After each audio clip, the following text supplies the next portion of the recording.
आज मैं एक खास मुद्दे पे बात करना चाहता हूं जिसका हिंदुस्तान की राष्ट्र सुरक्षा से सीधा और गहरा संबंध है। ये बहुत ही इम्पोर्टेंट बात है और वो ये है कि जब भी जंग होती है, किसी भी लेवल की जंग होती है, पॉलिटिकल लीडरशिप और मिलिट्री लीडरशिप की जो जिम्मेदारी होती है वो अलग होती है और वो तय है। पॉलिटिकल लीडरशिप की जिम्मेदारी होती है मिलिट्री को बताना कि देखिए, हम आपसे ये चाहते हैं, आप ये काम करिए। वो काम समझने के बाद मिलिट्री लीडरशिप की जिम्मेदारी ये होती है तय करना कि हम उसको कैसे करेंगे और कैसे हम कामयाबी हासिल करेंगे। ये दो अलग अलग काम है। अगर पॉलिटिकल लीडरशिप मिलिट्री को ये बताना शुरू कर दे कि आप किस तरीके से लड़ाई लड़ेंगे, आपका प्लान क्या होना चाहिए, तो उससे एक तो जो जवान होते हैं फौज के, उनका मनोबल गिरता है। दूसरा, क्योंकि वो सब जानते हैं क्या हो रहा है, और दूसरी बात यह है कि जो राष्ट्र सुरक्षा है उसको बहुत भारी नुकसान हो सकता है और हुआ है। इस बात का इतिहास गवाह है। मिसाल के तौर पर जो दूसरा महायुद्ध हुआ था उसमें हम सब जानते हैं कि जो एडोल्फ हिटलर थे जर्मनी के, उन्होंने अपनी फौज को बताना शुरू कर दिया कि आपकी लड़ाई आप कैसे लड़ेंगे, और नतीजा क्या हुआ, कितनी भारी शिकस्त उठानी पड़ी जर्मन मिलिट्री को, वो हम सब जानते हैं। मान के चलिए अगर एडोल्फ हिटलर ने इंटरफेयर नहीं किया होता और जर्मन मिलिट्री ने खुद तय किया होता हम कैसे लड़ाई लड़ेंगे, तो हो सकता है कि जो नतीजा है जो दूसरे महायुद्ध का वो कुछ अलग ही होता। अब दूसरी तरफ की मिसाल देखिए, हिंदुस्तान में 71 की लड़ाई लड़ी गई, एक बहुत बड़ी कामयाबी हासिल हुई, एक नया मुल्क बांग्लादेश बनाया गया। ये इसलिए हो पाया क्योंकि प्रधानमंत्री इंदिरा गांधी, उन्होंने आर्मी चीफ जनरल मानेकशॉ को बुलाया, उनको बताया देखिए मैं ये चाहती हूँ, आप ये करिए। आर्मी चीफ ने वो समझने के बाद तय किया उनको कितना वक्त चाहिए, कितनी उनको तैयारी चाहिए और उनका प्लान क्या होगा।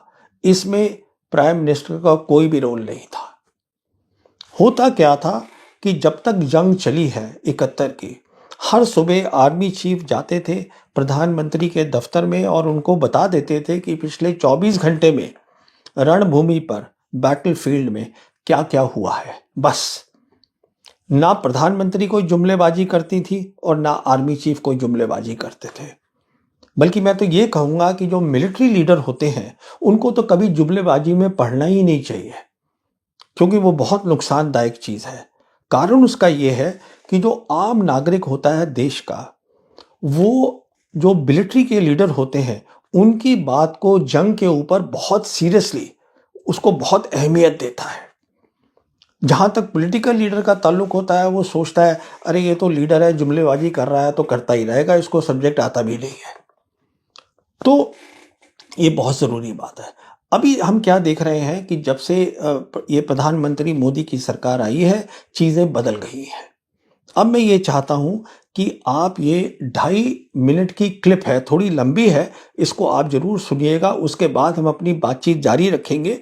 तो ये क्लिप में क्या है कि एक चाणक्य डिफेंस डायलॉग हो रहा है नवंबर के एंड में दिल्ली में।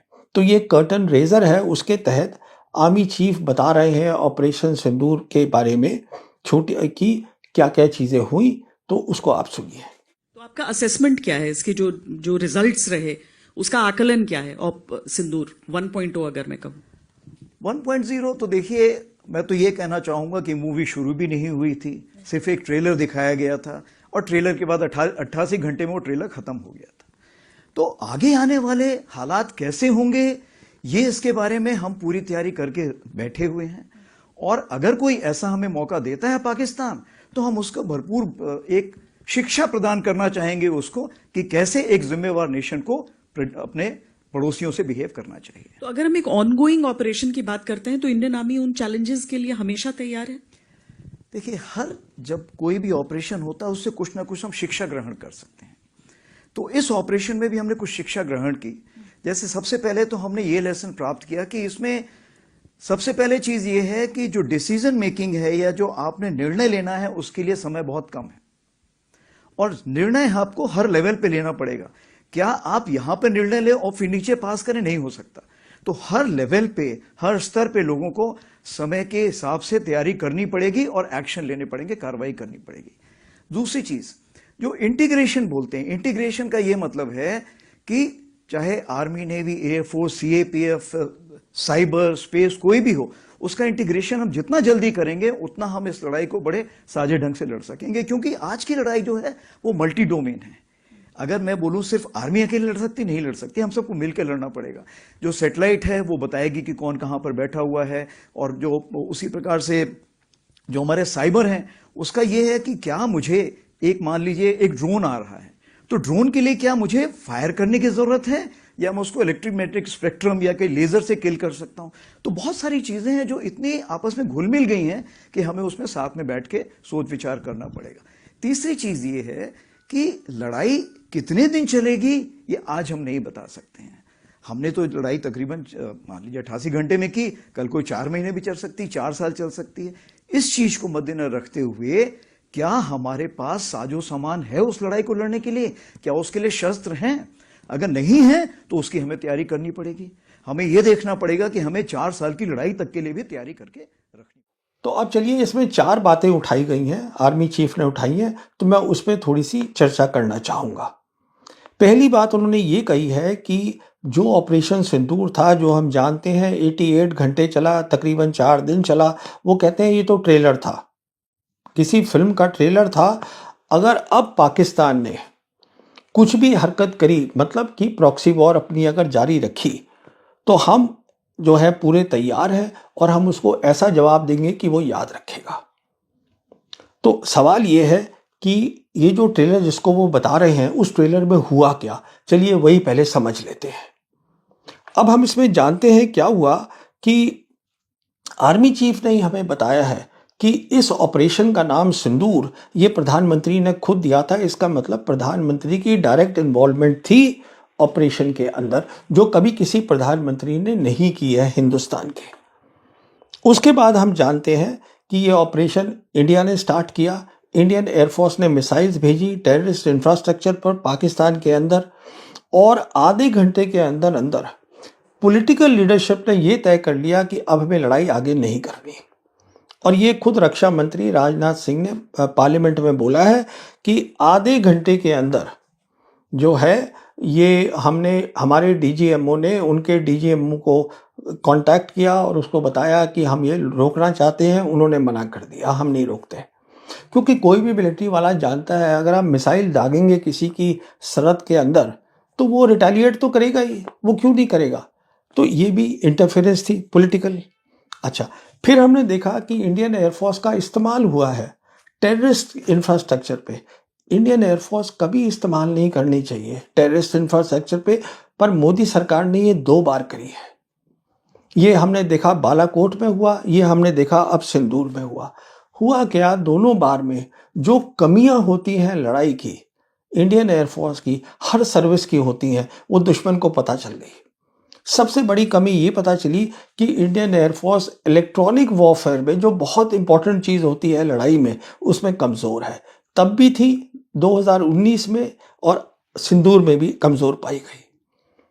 उसके बाद क्या हुआ कि इंडियन एयरफोर्स ने एयर टू एयर ऑपरेशन, जो कि खास होता है मिशन किसी भी एयरफोर्स का, उसमें हिस्सा ही नहीं लिया। तो ये भी ऑब्वियसली पॉलिटिकल डिसीजन था, और वो सोच ये रही होगी कि हम टेररिस्ट इंफ्रास्ट्रक्चर पे हम अगर मिसाइल भेज रहे हैं और दाग रहे हैं, तो एयर टू एयर ऑपरेशन का मतलब हो गया कि हम मिलिट्री टू मिलिट्री फाइट करेंगे, वो नहीं करेंगे। तो वो भी नहीं हुआ। तो कहने का मतलब ये है कि ये सब का नतीजा क्या निकला।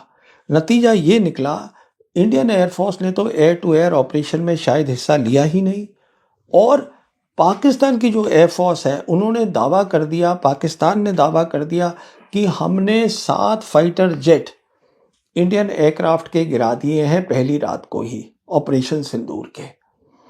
और उन्होंने कुछ दिनों के बाद 4 रफेल, जिसका उन्होंने दावा किया हमने गिराए, उन्होंने उसकी सबूत भी दे दिया। और फिर हमने देखा प्रेसिडेंट ट्रंप जो थे वो हर जगह जाके बोल रहे थे, 50 बार से ऊपर बोला कि मैंने सीज फायर कराया हिंदुस्तान पाकिस्तान के बीच में, और 7 फाइटर जेट्स की बात करते रहे। और पाकिस्तान के जो प्रधानमंत्री थे उन्होंने तो यूनाइटेड नेशंस में जाके बोल दिया कि हमारी एयरफोर्स ने इंडियन एयरफोर्स के 7 जेट्स को मार गिराया है, पर इंडियन साइड से उसका कोई जवाब नहीं था, कोई रिस्पॉन्स नहीं था। तो उसका नतीजा क्या निकला? नतीजा ये निकला कि जहां तक पाकिस्तान का ताल्लुक था, ऑपरेशन सिंदूर जिसको कि आर्मी चीफ ट्रेलर बोल रहे हैं, उसके कारण पाकिस्तान का दुनिया में कद जो था बहुत ज़्यादा बढ़ गया। जिसे हम कहते हैं उनकी जियोपॉलिटिकल प्रोफाइल बहुत ज़्यादा बढ़ गई।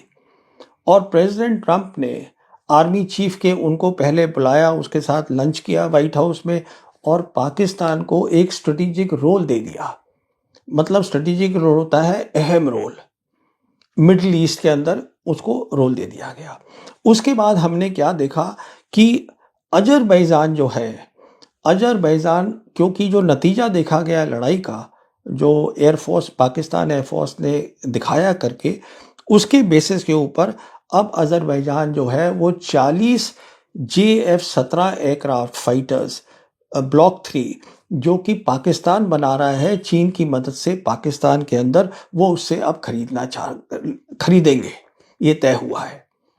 अगर वो खरीद रहे हैं, जो खरीद रहे हैं, इसका मतलब ये हुआ कि पाकिस्तान एयरफोर्स के जो लोग हैं वो उनको ट्रेनिंग में भी मदद करेंगे। तो पाकिस्तान एयरफोर्स जो है उनके वैसे भी अजरबैजान से रिश्ते बहुत अच्छे हैं। साथ साथ देखिए क्या हो रहा है, एक नई चीज हो रही है जो ट्रंप एडमिनिस्ट्रेशन कर रही है, सरकार कर रही है, वो ये है एक मिडिल कॉरिडोर बनाया जा रहा है। वो मिडिल कॉरिडोर जो है वो कजाकिस्तान से शुरू होगा, फिर कैस्पियन सी जो है उसको क्रॉस करते हुए अजरबैजान आएगा, अजरबैजान से टर्की जाएगा और टर्की से यूरोप जाएगा। ये एक मिडिल कॉरिडोर बनाया जा रहा है जिससे कि ट्रेड और मिनरल्स जो है वो यहाँ से जाएंगे। और ये मेरी जो सोच है वो ये है, ये एक खास काम जो है वो दिया गया है, जो अभी नए आ रहे हैं अमेरिका के राजदूत हिंदुस्तान में, सर्गियो गौर उनको, क्योंकि सर्गियो गौर को जिम्मेदारी है, एक तो वो एम्बेसडर होंगे हिंदुस्तान में अमेरिका के, साथ साथ वो स्पेशल राजदूत होंगे साउथ एशिया के लिए और सेंट्रल एशिया के लिए अमेरिका के। तो ये उनका खास काम होगा, देखना कि मिडिल कॉरिडोर बने, और उसमें आप मान के चलिए ये तय है कि पाकिस्तान का रोल होगा, क्योंकि पाकिस्तान अजरबैजान के साथ भी रिश्ते हैं, उनके टर्की के साथ भी रिश्ते हैं, और जैसे मैंने कहा कि उन्होंने JF-17 उनको अब वो बेच रहे हैं, तो उनकी फिजिकल प्रेजेंस भी होगी। ये सब कुछ हो रहा है। साथ साथ जो कजाकिस्तान है, उन्होंने इन प्रिंसिपल जो अब्राहम एकॉर्ड है वो भी साइन कर दिया है, करने वाले हैं इजराइल के साथ, मतलब शांति चाहते हैं। तो अब्राहम एकॉर्ड जो होता था सीमित मिडिल ईस्ट तक, अब वो सेंट्रल एशिया तक भी चला गया है। सीमित था पहले ये सिर्फ अरब कंट्रीज तक। तो ये प्रोफाइल बढ़ गई पाकिस्तान की। साथ साथ क्या हुआ है कि इंडोनेशिया खरीद रहा था रफाल जेट, अब उन्होंने अपना मन बदल लिया है और अब वो बातचीत चल रही है, वो खरीदना चाहते हैं चाइनीज के 40 J-10C। ये वही जहाज है जिसको कि पाकिस्तान एयरफोर्स ने ऑपरेशन सिंदूर में इस्तेमाल किया था। तो कहने का मतलब ये है, जो हमारे आर्मी चीफ जिसको बोल रहे हैं ट्रेलर था, देखिए उससे क्या क्या हुआ है। चलिए आगे चलते हैं। उनका दूसरा पॉइंट है, जो वो उनसे पूछा गया कि आपने क्या सबक सीखा है, जो सबने सुना होगा। तो लेसन में उन्होंने ये बताया कि एक तो ये सीखा है कि जो डिसीजन मेकिंग है, मतलब जब आप फैसला लेते हैं तो फैसला बहुत जल्दी जल्दी लेना पड़ता है, इसलिए फैसला एक जगह नहीं लिया जा सकता और फिर वो आप नीचे सबको बताएं वो फैसला, इसलिए फैसला हर लेवल पे लेना पड़ेगा अगर आपको ऑपरेशन जल्दी करना है। तो ये बताया। अब देखिए दिक्कत कहाँ आई होगी, सोचने की बात है। अगर आर्मी चीफ ये कह रहे हैं तो ये बहुत सीधी सी बात है कि ऑपरेशन सिंदूर में फैसले जो थे वो टॉप लेवल पे एक जगह लिए जा रहे थे। पॉलिटिकल लीडरशिप की इन्वॉल्वमेंट थी और chief of defence staff general Anil Chauhan की इन्वॉल्वमेंट थी, वो तो हम जानते ही हैं ट्राई सर्विस ऑपरेशन के अंदर। और देखा जाए तो CDS का कोई ऑपरेशनल रोल है ही नहीं, वो सिर्फ एडवाइजर होने चाहिए थे प्रधानमंत्री के। तो आर्मी चीफ जो ये कह रहे हैं वो ये है कि अब हम चाहते हैं कि ये डिसीजन मेकिंग नीचे के लेवल पे भी हो। अब मैं ये बताना चाहूँगा आर्मी चीफ को, शायद उनके दिमाग से ये बात उतर गई है कि जो हमारी लड़ाई है, हिंदुस्तान की लड़ाई की जो सोच है, जो डॉक्ट्रिन है, वो ये है कि प्लान एक बनेगा, सब सर्विसेज प्लान बनाती है हमें क्या करना है। उसके बाद क्या होता है, जैसे अगर लैंड की लड़ाई है तो आर्मी और एयरफोर्स उनकी अलग अलग काबिलियत है, तो वो अपनी अलग काम करते हैं और कोऑर्डिनेट करते हैं उसमें ऐसा। और डिसीजन मेकिंग जब वो कोऑर्डिनेट करते हैं वो अपनी सर्विस में तय करते हैं कैसे करना है, और ये इसके लिए एसओपी जिसे हम कहते हैं स्टैंडर्ड ऑपरेटिंग प्रोसीजर सब बने हुए हैं, सब जानते हैं। अब क्योंकि आप उल्टा काम करना चाहते हैं इसलिए आपको ये डिसीजन मेकिंग की दिक्कत आ रही है। अगला पॉइंट इनका लेते हैं। अगला पॉइंट ये कह रहे हैं कि हमने ये सबक सीखा है कि इंटीग्रेशन होना जरूरी है। इंटीग्रेशन आर्मी का, एयरफोर्स का, सीएपीएफ का। सीएपीएफ होता है सेंट्रल आर्म पुलिस फोर्स।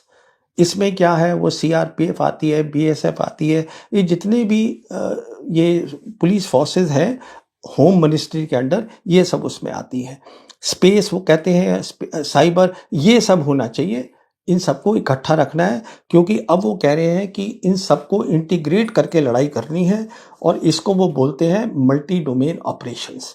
अब मैं दो बातें यहाँ बताना चाहूँगा आर्मी चीफ को। पहली बात, ये सीएपीएफ जो है इसका कोई रोल नहीं है मल्टी डोमेन ऑपरेशन में, बिल्कुल, क्योंकि सीएपीएफ जो है वो सिक्योरिटी उनका काम है, डिफेंस नहीं है। वो होम मिनिस्ट्री के अंडर में आती है। जहां तक डिफेंस का ताल्लुक है, मल्टी डोमेन ऑपरेशन डिफेंस का ऑपरेशन है। यहां पर जब आप बात कर रहे हैं इंटीग्रेशन की, तो इंटीग्रेशन एक लंबा तरीका है, एक लंबा प्रोसीजर है। मिसाल के तौर पे आपको क्या करना पड़ेगा, सबसे पहले आर्मी, एयरफोर्स, नेवी, इन तीनों को नेटवर्क करना पड़ेगा, इनके कम्युनिकेशंस लाने पड़ेंगे जो सॉलिड कम्युनिकेशंस हो।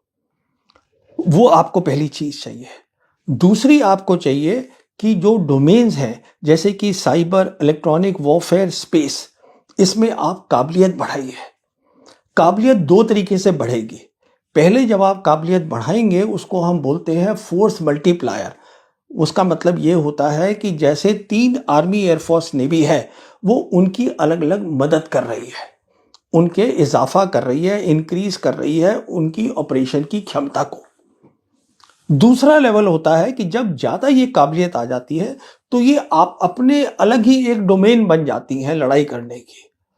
तब ये हालत होती है कि आपके पास 4 तो हो जाती हैं फिजिकल डोमेन, जो कि लैंड, एयर, सी, नेवी और स्पेस हो गई, और 2 हो जाती हैं वर्चुअल, जो है कि साइबर और इलेक्ट्रोमैग्नेटिक स्पेक्ट्रम, जिसमें हम इलेक्ट्रॉनिक वॉरफेयर करते हैं।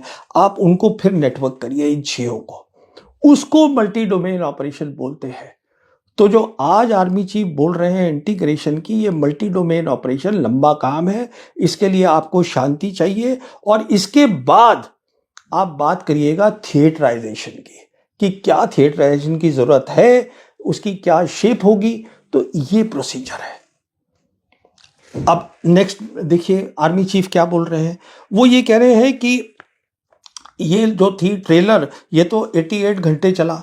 अब हम जानते नहीं है कि जब अगला ऑपरेशन सिंदूर 2 हो तो वो 4 दिन चलेगा, कितने दिन चलेगा, 4 महीने चलेगा कि 4 साल चलेगा। वो कह रहे हैं हम जानते नहीं है। इसमें बिल्कुल साफ बात है कितने दिन चलेगा, इसमें क्या जानना है आपको। और ये सिंदूर से साफ तो सामने आ चुका है। जो लड़ाई सिंदूर 2 होगी वो एक फुल स्केल वॉर होगी, जिसकी तैयारी पाकिस्तान कर रहा है और उस पर मैं वीडियो ऑलरेडी कर चुका हूं।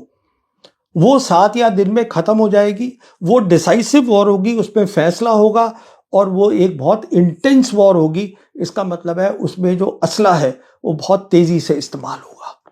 मैं ये सब क्यों कह रहा हूं, वो इसलिए कह रहा हूं कि पाकिस्तान का हमने सिंदूर में देखा, हिंदुस्तान की फौज के ऊपर तीनों एरिया में वो थोड़े बेहतर दिखे। उसका कारण है, कारण उसका ये है, जहां तक स्पेस का ताल्लुक है, स्पेस का बहुत इंपॉर्टेंट रोल होता है। स्पेस का देखिए, एक तो होता है सर्विलेंस, उससे ज़्यादा क्या होता है, जब आप मिसाइल फायरिंग करते हैं तो स्पेस मदद करती है एक्यूरेसी ऑफ द मिसाइल में। इस समय 2 सिस्टम है जो इसमें कामयाब होंगे। एक तो है जीपीएस अमेरिका का और दूसरा है बेदू चाइना का। बेदू जो है वो ज़्यादा एडवांस्ड है जीपीएस से, ये सभी जानते हैं। और बेदू जो है वो डायरेक्ट मदद कर रहा है पाकिस्तान मिलिट्री की, उनके वहाँ ग्राउंड स्टेशन लगे हुए हैं। जब मैं कहता हूँ कि ये ज़्यादा एडवांस है मिसाइल के ताल्लुक में के उसमें उसका मतलब ये होता है उसमें एक एटॉमिक क्लॉक होती है। उसकी एटॉमिक क्लॉक जो है वो एग्जैक्ट टाइमिंग देती है, क्या कहाँ कब आपको कैसे मिसाइल, उसकी डिटेल्स है उनकी ज़्यादा बेहतर है। ये सब जानते हैं बेदू की जीपीएस से।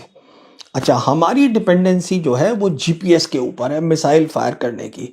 अब मान लीजिए जैसे ट्रंप साहब, प्रेसिडेंट ट्रंप नाराज थे इंडिया से, अगर मान लीजिए वो बंद कर देते जीपीएस तो हम क्या करते? कहने का मतलब ये है हमारा अभी जो सिस्टम है, हमारा अपना जो है सिस्टम, वो अभी इतना ज़्यादा कामयाब नहीं है और सब जानते हैं इस बात को। मैं इस पे ज़्यादा और टिप्पणी नहीं करना चाहता हूँ। जहाँ तक इलेक्ट्रॉनिक वॉरफेयर का ताल्लुक है, उन्होंने दिखाया है उनकी बेहतर है। हमारी इलेक्ट्रॉनिक वॉरफेयर बालाकोट में कमज़ोर दिखी थी और अभी तक उसको बहुत अच्छा कर लेना चाहिए था, पर वो नहीं हो पाई। क्यों? ये इंडियन एयरफोर्स ही बता सकती है और या मिलिट्री बता सकती है इसका कारण क्या है। तीसरी बात होती है साइबर की। साइबर भी हमने देखा, उन्होंने एक नमूना दिया था, जम्मू कश्मीर के जो जितने भी वो थे कंप्यूटर्स थे वो बंद कर दिए। तो काबिलियत है और चीन उनकी पूरी मदद कर रहा है। आप मान के चलिए सिंदूर 1 में चीन ने मदद करी, सिंदूर 2 में और मदद करेगा चीन पूरी पाकिस्तान की। बिकॉज चीन आपसे लड़ाई नहीं लड़ेगा, चीन आपको समझता ही नहीं है अपने लेवल का। पर चीन ये देखेगा कि पाकिस्तान जो है वो काफ़ी अच्छा करेगा जब सिंदूर 2 होगा। इसी कारण से, क्योंकि ये इन डोमेन्स में, मैंने इनको वर्चुअल डोमेन्स बोला है, ये जो होती हैं इलेक्ट्रॉनिक वॉरफेयर, साइबर स्पेस, इसमें अगर आप अव्वल नहीं हैं आप लड़ाई नहीं जीत सकते, क्योंकि उनके पास ये काबिलियत है। पाकिस्तान के पास चीन ने उनकी मदद कर रही है, करा है और करती रहेगी।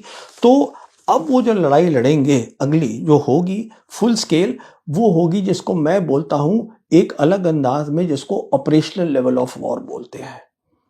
जो एक डिसाइसिव लेवल ऑफ वॉर होता है वहाँ पर होगी। और हमने देखा भी है जो पाकिस्तान एयरफोर्स थी, उन्होंने जो दिखाया, नमूना दिया सिंदूर के अंदर, वो एक मल्टी डोमेन ऑपरेशन का था।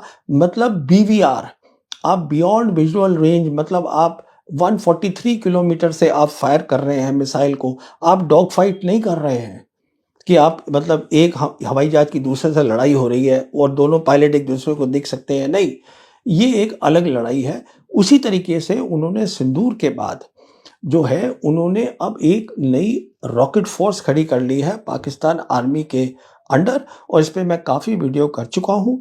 कहने का मतलब ये है कि अब वो काबिलियत देख रहे हैं, इसमें हाइपरसोनिक मिसाइल आएंगी पाकिस्तान एयरफोर्स के अंदर, मान के चलिए 5th जनरेशन J-35 आएंगे। तो ये सब काबिलियत वो ले रहे हैं, अपनी जो उनकी खामियां हैं वो भी उसको भर रहे हैं। कहने का मतलब ये है कि एक तरफ तो वर्चुअल डोमेन्स में जो इलेक्ट्रॉनिक वॉरफेयर है, साइबर है, स्पेस है, इसमें उनकी मदद बहुत है और काफ़ी चाइना और उनकी अपनी क्षमता बहुत है। और दूसरी तरफ अब वो ये मिसाइल्स में भी जा रहे हैं काइनेटिक फायर के अंदर, जो बहुत तेज़ से और हाइपरसोनिक स्पीड से होंगे। कहने का मतलब मैं ये है कि हमको समझना चाहिए ये लंबी लड़ाई नहीं है, बट काबिलियत चाहिए है। अगर छोटी लड़ाई भी होगी, ये जैसे मैं कह रहा था 7 से 10 दिन से ज़्यादा की नहीं हो सकती, तो उसके अंदर भी एक इंडस्ट्रियल कॉम्प्लेक्स चाहिए, जिससे कि आपको लड़ाई लड़ने के लिए ये घबराहट ना हो कि मेरे पास एमुनिशन सिर्फ इतना है, इतना सामान है। आपके पास ये होना चाहिए कि बहुत तेज़ी से आप लड़ाई लड़ें। उसके लिए आपके पास इंडिजिनस कैपेबिलिटी चाहिए।